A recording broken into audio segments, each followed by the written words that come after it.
This is the tale of the first Neanderthal who lived with early humans. The humans froze as they saw him step from the shadows, his body wide and strong. His face unlike theirs, fear rose in their chests, their hands tightened on spears. Hearts beating like drums, their eyes wide. The fire crackled between them, casting long sharp shadows while no one dared to move. Dear listeners, welcome to my channel Sleep and History. If you would love to know about how early humans lived with the most skilled, endangered Neanderthals million years ago, subscribe and let's go back to 0.5 million years ago. The sun slides behind the ridge and the camp pulls in tight around its fire pits. Smoke threads the late light. Children grind seeds on flat stones and women rinse skins in the stream, their fingers red from the cold water. Then a shape moves. Out of the trees, not deer, not wolf, but a man thick in the chest, heavy in the shoulders, with a brow that casts his eyes in shadow. He does not rush, he moves like a bear, careful and sure. The early humans freeze and lift spears, some grip stones. The old woman who has counted many winters steps forward with an open palm, and the camp holds its breath. The stranger lowers his gaze, sets down a marrow-heavy bone and a sharp hand axe. From his chest comes a deep sound, not a word, but a steady drum. The leader watches long and says nothing with his mouth, but eases his spear point toward the ground. Slowly space is made at the edge of the nearest fire, and the stranger crouches in a way new to the knees, high heels, flat back curved like a rock shelf. The children copy him and whisper and grin. Trust is thin, but the warmth is shared. Fat sizzles. As he cracks the bone with a twist of wrist, the smell is rich and sweet. He shows the trick twice and then offers the third piece to the smallest child. The mothers exchange looks but accept. In return they show him how they slice meat in long thin strips to dry on wind racks. No one names it trade yet, but the hands learn it before the tongues. Night comes heavy with cold and fear. The stranger hums low, a rough river sound, and the children hum back, nervous then braver.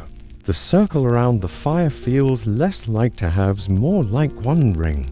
The leader watches the way the stranger's eyes travel to the dark edges, and he knows this. One has stood guard against long nights and worse things. Dawn finds tracks near the water, deep prints from a great horned beast. The hunters gather, and the stranger steps close, drawing with charcoal on a flat stone. The curve of a path, the bend of a stream, the place where wind always falls. Fingers point, heads nod, the plan is born in quiet gestures. Two runners will turn the herd, the heavy one will wait low by the salt lake. The hunt breaks the ice on the stream, the air white with breath. The stranger waits, still like a boulder, then explodes forward, his spear driving close and hard. The beast stumbles and the slim hunters finish it with thrown shafts. There is shouting. There is laughter, there is the red rush of success. Meat is dragged home on poles, shoulders burn, but spirits rise. Around the fire the cuts are given by rule, then bent a little to fit a new hand. The jealous hunter watches with teeth tight, but says nothing while hot fat drips onto coals. The children bring him stones to see what his hands can do. He chips. Flint with clean hard blows, edges thin and sharp enough to shave hair. He smears pine resin, ash and crushed fiber to bind the head to the shaft. The women lean in, eyes narrow, learning fast. He watches them weave grasses into baskets, ropes and nets, and grunts with slow surprise. His fingers try the twist, he laughs. When he fails, then tries again. A storm traps them, understitched skins, the rain like drums on stretched hide. Stories pass like bowls in the dim light. He draws animal bodies in ash, wide horns, strong backs, deep eyes. The people read the lines and see hunts they have not lived. Fear and wonder sit side by side, but neither wins. When the storm breaks, the camp moves to stone hills where the wind is cut and the rocks remember the sun. He shows them how to heat stones by the fire and slide them under the sleeping ground, to hold warmth through the night, aching back seas. He teaches them to find dry wood under fallen logs and to carry live coals in moss. So no one ever begs the sky for fire in open cold. One child falls into thorns and opens a long red cut. He chews bitter leaves and presses the mash into the wound, wraps it with scraped skin tied with sinew. The old woman nods respect, and the mother breathes again. Small trust grows like embers in ash. A young hunter asks for a hand axe like his. They sit under trees tapping stone after stone. He shows where to see hidden lines inside the flint, how to strike along them, not across them. The edge sings bright and thin. The hunter smiles like a boy, and the stranger grunts a soft yes. The jealous one cannot swallow his fear forever. He shoves the heavy man during a hunt test. The stranger does not strike back, he stands like a rooted tree. The leader steps between them and says strength is not fire that burns fast, it is stone. That holds the river, the camp laughs, tense air breaks. That night they press red ochre on each other's forearms to mark the hunt band. The stranger lets them paint him, and he paints them back with a thick square palm. Winter sharpens its teeth. Wood piles rise, meat is smoked and stored in stone-lined pits, the openings sealed with heavy slabs. He shows them to chew bark to quiet. The belly in lean days to scrape frost from the inside of a shelter and taste the air for sickness. They show him to throw lighter spears far and straight, to run long behind a herd, until legs turn to water. Both ways work better when mixed. In the long dark he lifts a hollow bone to his mouth and blows a deep smooth tone. The camp falls silent, then claps hands on thighs. The smallest boy tries to copy, coughs, laughs, then tries again. Rhythm joins blood, a shared beat in one circle. When the moon grows thin, an avalanche of stone hits a young man. The heavy stranger lifts him and carries him across the hills without rest. The father lays a hand on the stranger's shoulder, and all know what that means. From then on, meat and warmth and watch duty are shared without debate. They mark the cave wall with hands in red and black, telling the path of the hunt, the death of the beast, the sharing of the meat. The heavy man's hand goes next to the leader's hand, not above, not below. Children grow up seeing both prints as home. The old woman teaches the little ones words for new things. Resin, glue, ash wrap, stone line, heat, stone bed. They say the heavy name he uses for himself, but it sits heavy in their mouths, so they shape. It's short and soft, Hon. He nods and answers in his drum voice, yes. As the last deep snow begins to soften, the camp counts how many mouths still breathe, how many spears still hold sharp edges. They see that the winter was survived not by one way, but by two ways braided together like woven grass. The jealous hunter now carves spear shafts beside Hon, and when he laughs it is easy.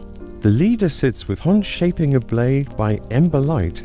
The scene is quiet, tight, steady. To kinds of people holding one tool, one future, the first winter closes, with the fire low and the cave warm and the feeling that the circle will not break. When the river thaws, spring crawls over the hills with dripping stones and soft new grass. The river wakes with the sound of rushing foam.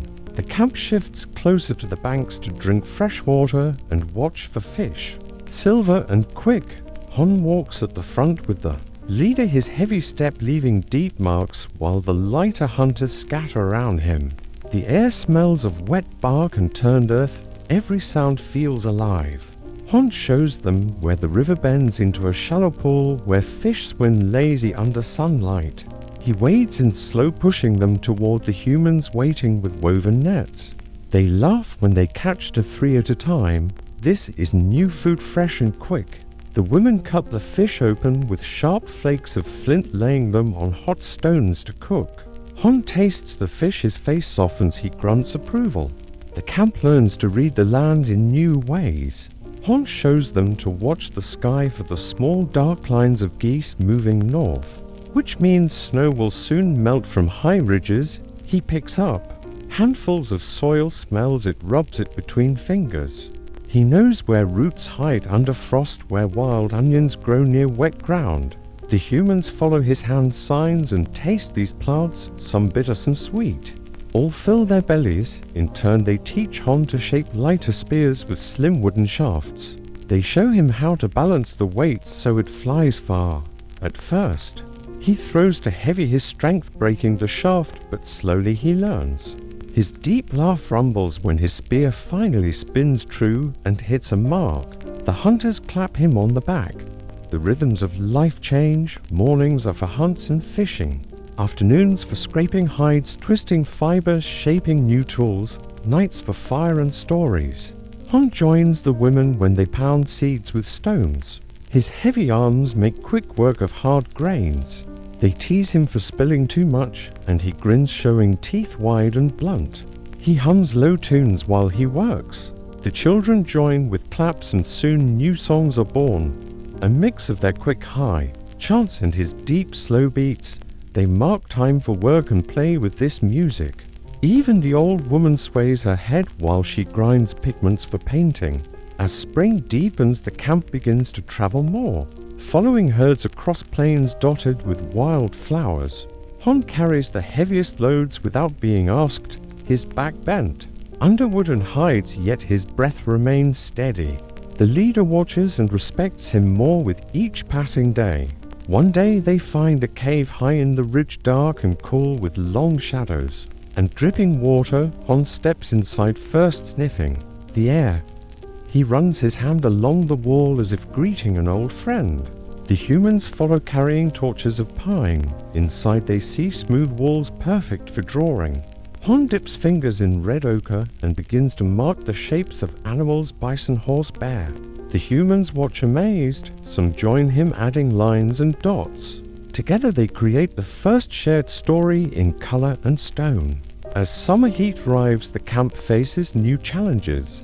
Flies swarm over meat, water dries in shallow pools. Hon teaches them to dig deep holes lined with stone and clay to keep water cool. He shows them to cover meat with leaves and ash to slow rot. The women learn quick and thank him with soft touches. To his arm, the jealous hunter still watches from a distance. His pride wounded, but his anger cooling as he sees Hon save a child from a rushing stream. One hot afternoon, the child clings to Han's broad neck, coughing water. From that day, the jealous hunter's eyes soften. He even asks Hon to teach him how to shape heavy spearheads. The two strike stones side by side, sparks flying into the evening. One moonless night, wolves circle the camp, their eyes glowing like coals. Hon is the first to rise, his growl low and deep. He throws a burning branch, and the wolves scatter. The humans gather behind him, hearts racing. They see that his courage is more than muscle, it is something steady like the earth itself. The seasons turn, autumn paints the hills red and gold. The camp prepares for another winter. This time stronger and wiser, Hon leads them to a cave mouth that faces away from the killing wind. Together they build walls of stone and wood, stacking logs with his method. The shelters hold heat better. They line the floors with dry moss and animal skins. Food storage becomes a shared task. Hon shows them to cut meat in thick slabs, smoke it over slow fires. The women add herbs to keep insects away. The men build stone-lined pits sealed with flat rocks. The children gather nuts and roots. The camp supplies grow high. Rituals also change. Before a big hunt, they gather around the fire, touching hands to earth, then to chest as Hon does. The leader watches this and knows it is now their way to. They sing low humming songs, mixing their voices into one. The flames dance on painted faces. The air is thick with hope. The big hunt of the year comes with the first snow, a herd of wild horses spotted near the open plain. Hon plans with the hunters, drawing lines in dirt. He leads them in a wide arc, hiding in shadows. His heavy spear strikes from close. The lighter spears rain from behind. The hunt is a success. Meat flows into the camp. Joy flows with it. As winter closes in again, sickness strikes. A woman coughs deep and long. Hon heats stones and wraps them in hides, laying them on her chest. He mixes bitter bark into water. The old woman watches and adds her own herbs. Together they fight the sickness. Some recover, some do not. When one young man dies, they bury him under red ochre and flowers. Hon adds heavy stones on top. The The humans join his custom, seeing it as a way to protect the spirit. Snow piles against the shelters, the camp huddles close around fire. Hon tells stories with hands and sounds of caves filled with crystals of ice, of giant bears and nights of endless snow. The children's eyes shine in the firelight, their minds filled with worlds beyond their own. The leader and Hon grow close like brothers. They shape tools together, talking without words. Only small nods and smiles. The leader teaches Hon a few of their words. Hon teaches him some of his deep sounds. Slowly a new language is born between them, a mix of signs, grunts, and soft syllables. One day during deep winter, the jealous hunter, who is no longer jealous, takes Hon to a high ridge to show him the valley below. Together they track a lone elk through snow. Han's strength brings the elk down. The hunter's fast spear finishes it. They share the meat with a new sense of brotherhood. When spring returns again, the camp is different. Stronger, wiser, more united. The women plant seeds near the warm rock face from the pouch left by the old woman who is now past. Hon kneels, with the children pressing seeds into soft soil. They water them with care. A new life begins here, not just from meat, but from the ground itself. Time flows, moons pass, children grow taller. Hon grows older, his hair threads with gray, but his hands remain strong. He teaches the young how to read the sky for signs, how to shape flint with care, how to walk silent in the forest. They follow him with respect and affection. A far tribe passes one day. They see the mixed camp. They whisper of strange alliances. Some fear it, some admire it. The leader of the far tribe is offered food by Hon. He takes it, and though they leave, the memory of this meeting travels far. When Hon grows weak with age, the camp cares for him. The child he once saved, now grown, brings him hot stones and water. They sit by the fire at night, humming the old river song. Hon smiles, his deep eyes soft. He knows he is home. When the end comes, they lay him in the hollow under the hill. They paint his face with red ochre. They place both heavy hand axes and light spears beside him. They cover him with woven grass and heavy stones. They sing their mixed song. The leader presses his hand into the earth one last time. The camp moves on, but the memory of Hon walks with them. In every tool they hold there is a mix of hands. In every song a mix of voices. In every fire a piece of the one he shared with them. The path ahead is no longer only theirs, it belongs to both. And as they cross the hills under the wide pale sky, they know the world has changed forever. Because once a stranger walked out of the trees and taught them that strength and warmth can live together. They carry this truth with them like fire, a flame that will not die.